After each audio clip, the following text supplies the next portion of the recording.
Welcome to our series, Questions and Answers for a World in Crisis. Today, Surrender, Part 1, from the Mother. Surrender is the decision to hand over the responsibility of your life to the Divine. Without this decision, nothing is at all possible. If you do not surrender, the yoga is entirely out of the question. Everything else comes naturally after it, for the whole process starts with surrender. You can surrender either through knowledge or through devotion. Again, Mother defines surrender in another passage. The decision to hand over the responsibility of your life to the Divine. This is done either through the mind or the emotion, or the life impulse, or through all of them together. To surrender to the Divine is to renounce your narrow limits, and let yourself be invaded by it, and made a center for its play. True surrender enlarges you. It increases your capacity. It gives you a greater measure in quality and in quantity, which you could not have had yourself.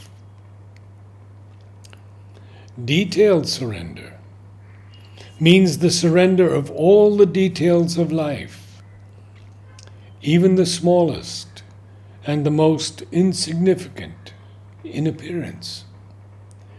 And this means to remember the Divine in all circumstances. Whatever we think, feel, or do, we must do it for Him, as a way of coming close to Him, to be more and more what He wants us to be, capable of manifesting His will in perfect sincerity and purity, to be the instruments of His love. If man surrenders totally to the Divine, he identifies himself with the Divine. Perfect surrender, the indispensable condition for identification. In the integrality and absoluteness of bhakti and surrender, we find the essential condition of perfect peace, leading to uninterrupted bliss. The path is long, but self-surrender makes it short. The way is difficult, but perfect trust makes it easy. Surrender to the Divine is the best emotional protection. The true repose is that of a perfect surrender to the Divine. Question to Mother: what is the secret of success in sadhana? Surrender. To will what the Divine wills is the supreme wisdom. In a total surrender to the Divine, there can be no longer errors or faults or any insufficiency, since it is what the Divine has willed that He does, and is done as the Divine has willed it. It is rare that somebody can surrender entirely to the Divine's will without having to face one or another of the difficulties. How many efforts and struggles again to give ourselves, to surrender, once the individuality is constituted. The way in which most people surrender. Let God manifest His will, but let it be the same as mine. If the Lord wills for you a hardship, do not protest. Take it as a blessing, and indeed it will become so. The Lord is not an all-powerful automaton that human beings can move by the push button of their will. And yet, most of those who surrender to God expect that from Him. Another question. What is the meaning of surrender and of every plane of the consciousness? Mother. It means surrender of the physical, surrender of the vital, surrender of the mind, and surrender of the psychic. And if you are conscious of other parts of your being, you must first begin by distinguishing between the different parts of your being, and then, when you can distinguish them clearly, you offer them one by one. Generally, the lower nature is always active. It is only when one has surrendered completely that it stops being active. When one is no longer in his lower consciousness, when one has made a total surrender, then the lower nature is no longer active.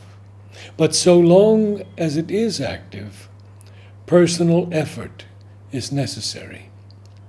In fact, so long as one is conscious of one's own self as a separate person, personal effort has to be made.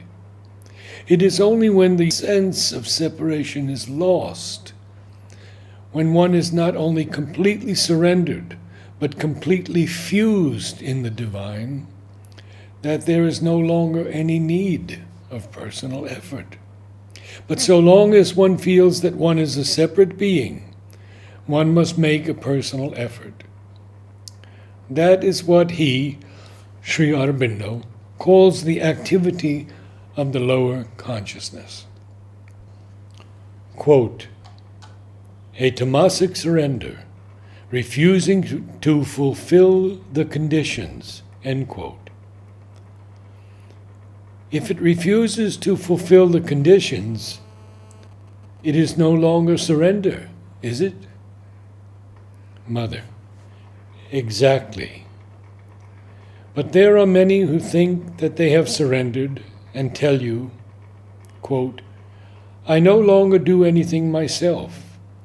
I have given myself to the divine. The divine ought to do everything for me, end quote. This they call surrender. That is to say, it is a movement of laziness and tamas, which doesn't want to make any effort and would very much like the divine to do everything for you, because that is much more comfortable. Question. Doesn't transformation itself imply that it is irrevocable? Mother, the transformation may be partial. The transformation Sri Aurobindo speaks about here is a reversal of consciousness. Instead of being egotistical and turned towards personal satisfactions, the consciousness is turned towards the divine in surrender. And he has explained clearly that the surrender could be partial at first. There are parts which surrender and parts which don't. So it is only when the entire being, integrally, in all its movements, has made its surrender, that it is irrevocable. It is an irrevocable transformation of attitude. Note, Mother has revealed to us 8 flowers that vibrate with the message surrender, and 6 of them are roses.